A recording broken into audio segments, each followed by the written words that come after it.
I'm going to hold my coffee so I don't forget to drink it like I normally do. So I'm not an Agatha Christie fan, as you'll know if you're here for the book content. I wasn't a fan of Murder on the Orient Express, and yet I still went to go and see Death on the Nile. Let's see what I thought about it.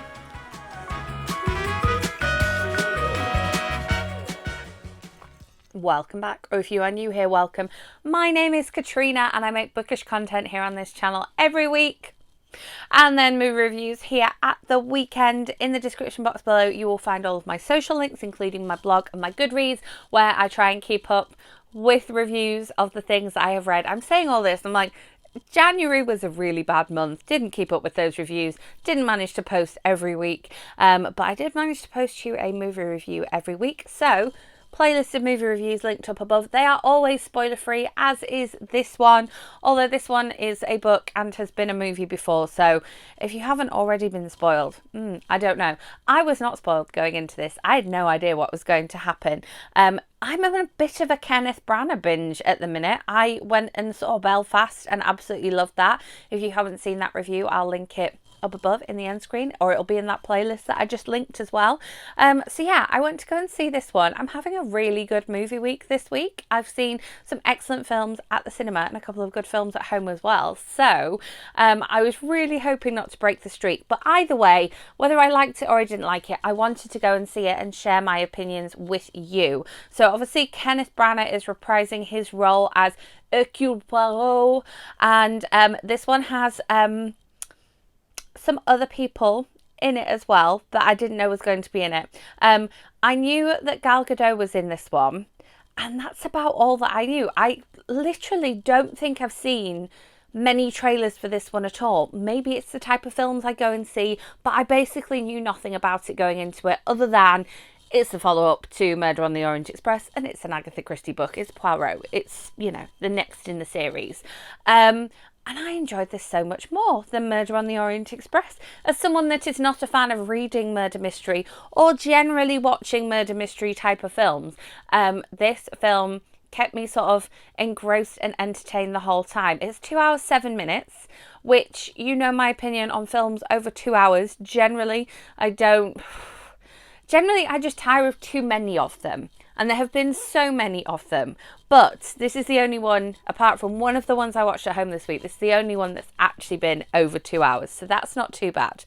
And it didn't feel like a 2 hour, 7 minute film.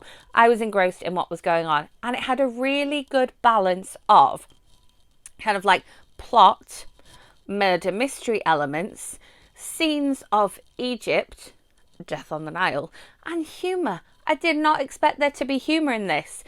I will say, I was the person in the cinema that when Dawn French and Jennifer Saunders appeared on the screen, I was sat right at the back and I went, oh!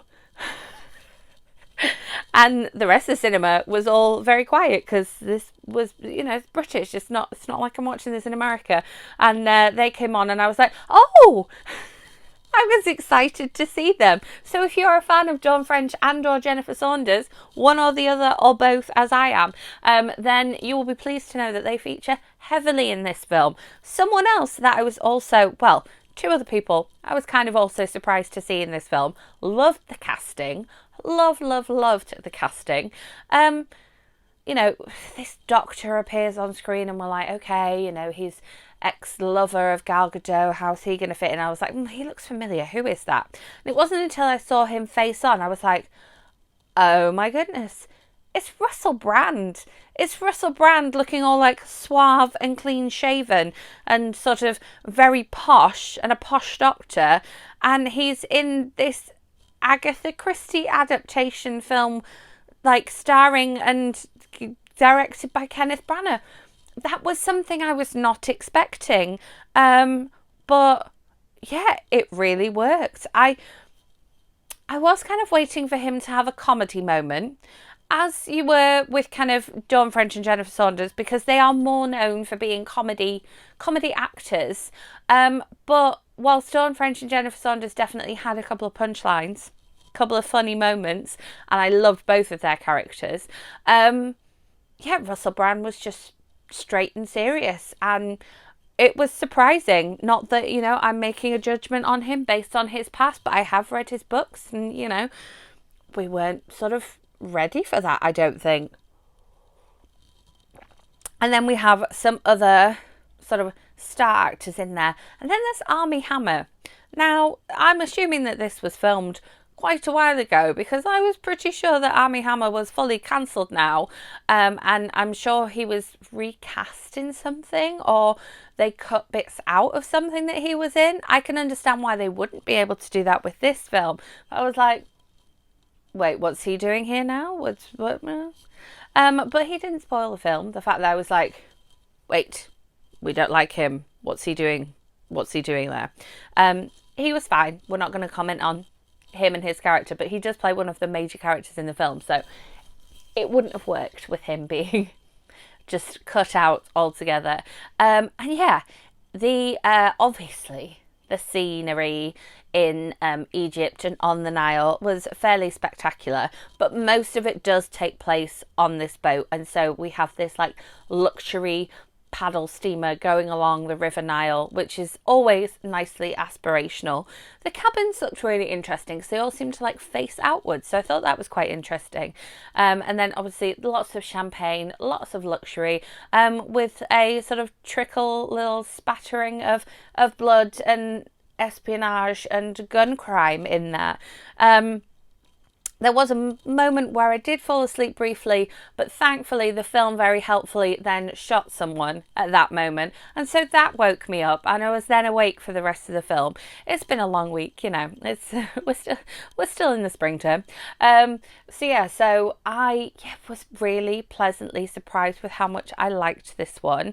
It did do that thing where you had Annette Bening speaking to Jennifer Saunders. Jennifer Saunders was putting on this sort of loose American accent, and Annette Bening was doing a very good posh English accent, and they were talking to one another, and I'm like, but Jennifer Saunders has the posh English accent, Annette Bening has the American accent. I'm not sure where she's from, so I'm just generalising with American accent here. I'm like, why can we, I get that it's acting, I do get that, but when one person's accent is questionable, then like just turn it around. Just let them have their own accent. Letitia Wright was in this one, playing a character. I've literally only seen her in Marvel movies in the past, so it was interesting seeing her playing a different character. And then, yeah, Kenneth Branagh often annoys me. I still not sort of forgiven him for cheating on his wife. In real life, it's a thing that I have. I don't know why. My opinion of him is marred by that. But yeah, he normally annoys me, but he was actually quite sort of approachable and not too hammy in this film.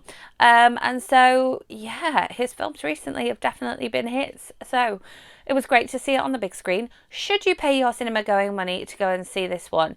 I think that it's definitely a very audience friendly type of movie. I went to see it with my mum and my dad.